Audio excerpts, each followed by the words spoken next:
Alright, so let's talk about Tactics Ogre Reborn, based on the 2010 PSP release called Tactics Ogre Let Us Cling Together. This new remaster hopes to reignite our nostalgia with modern updates and quality of life changes.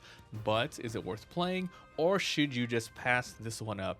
Let's get into the overall summary, going over a bit of the story, gameplay, and then my final thoughts on who I think should be picking this game up. I'll also be going over the differences between this new version and the 2010 release. Let's get into it. Tactics Ogre Reborn was developed and published both by Square Enix. You can play it on PlayStation consoles, Steam PC, and Nintendo Switch, which is the version that I played it on. It's currently going for $49.99 US. And some quick tags to describe this game if you're completely new to this genre. It's turn-based tactical strategy JRPG, 2.5D sprite-based retro graphics, story-heavy, choices matter, and fantasy war. So here's a quick summary of the story. It takes place in the naval commerce center of the world, Valerian Isles. It was once a very chaotic and unruly land. A powerful king took it upon himself to unite the people and reign for half a century. When he died, the land was once again divided and split into three major factions vying for control. You follow the path of Denim, a young boy who, along with his sister and childhood friend, are caught up in the mix of everything involving war and intrigue. They're forced to make many difficult choices that lead them down many different paths and endings. Alright, now for the gameplay. You're primarily going to be doing two things in this game. First is combat through story and side missions, and the other is managing your garrison. Let's start with combat. You'll be fighting on grid-based maps. Depending on the mission, whether it be story, training, or side missions, you'll have different objectives. Sometimes it's to defeat all enemies, take just one down, survive, etc. You can choose your units beforehand and get a look at the battlefield before starting, taking notes of barricades, elevations, gaps, and choke points. All units take turns based on their speed or recovery time, and they move as far as their class allows, and it can typically do an action and then a skill in one turn. Actions are attacking, using spells, items, some skills. Examples would be recruiting enemies, buffing yourself and other allies. After combat, you'll gain lots of loot and experience. This then takes us to garrison management. On the overworld map, you have access to not just story points and side missions when available, but shops too. You can get new equipment and consumables. Going into your garrison menu, you can customize your troops in many different ways. Some guest and story characters will be limited to certain classes, but for the most part, anyone you hire and recruit can be changed greatly. You can even switch up their weapon proficiencies, equip active passive skills, and even change classes at will at any time, provided you have the marks. You can even recruit beasts such as reptiles, fairies, dragons, and more. Alright, so that's Tactics Ogre Reborn in a nutshell. There's a ton more gameplay mechanics I did not go into, but a lot of those are features and things that simply go into the already mentioned combat and managing your troop stuff. But here we go. Let's get into the juicy stuff. What do I think of the game overall? What are the new additions, and should you buy this game? The 2010 release, Tactics Ogre Let Us Cling Together, is my favorite game on the PSP. The amount of customization and strategy needed for this game is immense. I really love how the game doesn't hold your hand when building armies and fighting, letting you do the way you want to. So many indie games I've played in the last couple of years, and even some AAA games, try their hardest to make a good tactical RPG. Some are succeed and they are amazing. For example, Fire Emblem, the Fire Emblem games, but there are just so many other ones that just simply fail at, I think, the most important part of the genre that brings it to the table for me.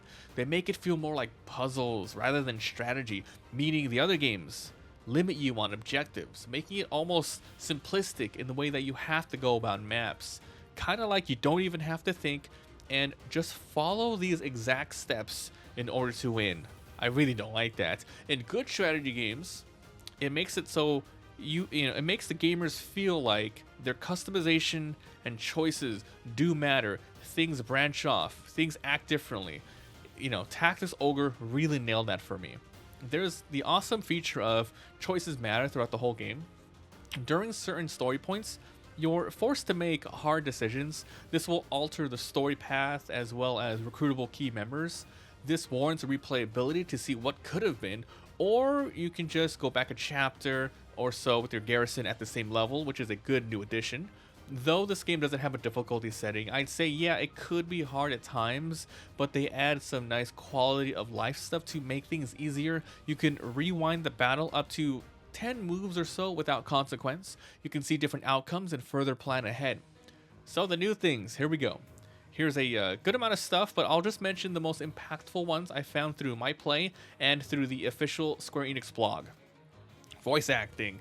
For the main story and some side missions, it's fully voiced in both English and Japanese. It's very well done. A lot of passion. There's a lot of auto-scroll features as well if you just want to sit back and listen to the audio instead of pressing buttons. Equipment requirements. You can now use any equipment you find right away without having to worry about level restrictions, with the exception of class-specific weapons and armors, of course. This is a good thing. It's not like you find them too early anyway in this game.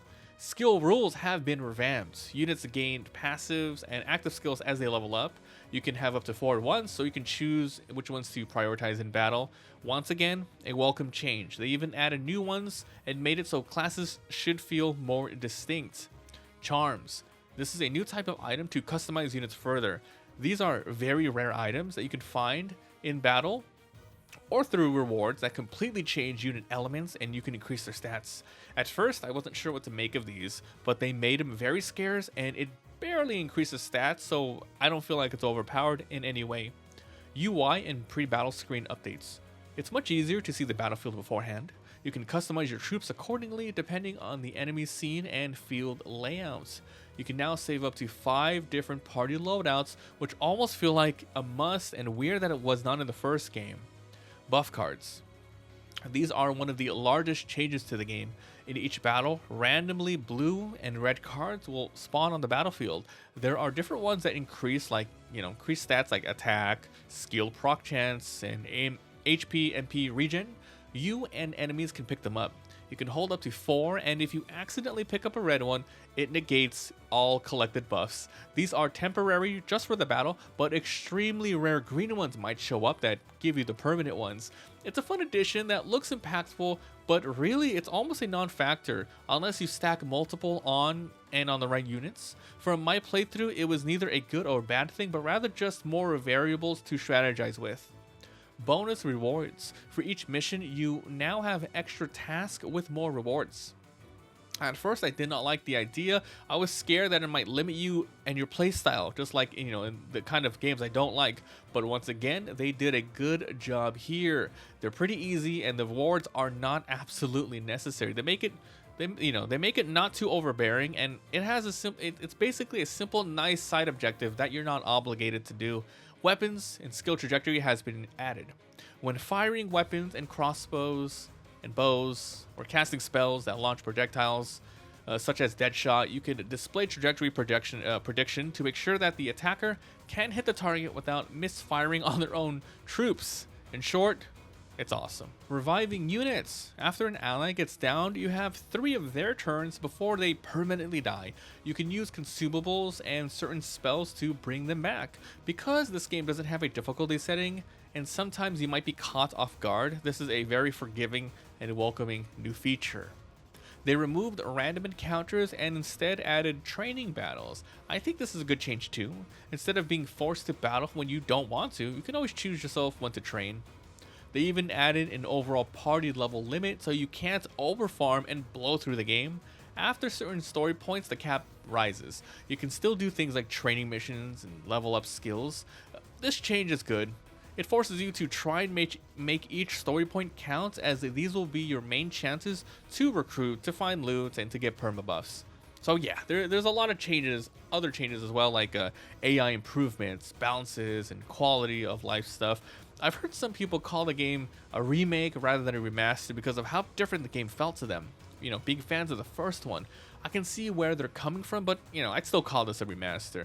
But yes, overall, this is one of the best tactics grid-based games I've ever played. But now the question, who is this for, and is it worth the price? So, fans of the original PSP release, I'd say 100% yes. It's not just nostalgic, but feels like a really well fresh coat of paint has been applied here under the hood mechanically. There's even a tough 100 level Palace of the Dead late game challenge for you hardcore fans. What about tactical RPG fans in general? Let's say you haven't played this franchise, but you've played stuff like Fire Emblem and stuff. 100% yes also. This is one of the best games I've played. It's very accessible and easy to learn and get into. And what about casual fans looking for just another game to play? I'd say give this one a try on a sale in that case. This game you'll absolutely lose dozens and dozens of hours if you can really get into it. With the quality of life changes and accessibility of it being on multiple platforms, I wouldn't pass this up, and yeah, I'd recommend it to almost everyone. With that said, is it worth $49.99? You know, it kind of sucks that so many game releases these days are half-assed and simply ports going for this price. In my opinion, it is worth the price, but if you absolutely do want to wait for a sale, I'd say the minimum this should go for the quality and content you get here would be $30. So that's it. If you guys enjoyed, leave a like, it helps a lot. If you haven't already, subscribe for more videos, and let me know down in the comments and others, do you guys like Tactics Ogre Reborn? Are you a fan of the first game? Are you going to be picking this game up? Are there changes here you don't like, and what you would have liked even more in general? If you guys are interested, I'm uploading the whole playthrough on my Let's Play channel. It's called MabiVsGames VOD. There's a link in the description, also to my Twitch livestream. We'll love to see you guys there. Join all that stuff, the Discord, blah, blah, blah, all in the description. Thanks for watching, and I'll see you guys next time. Bye.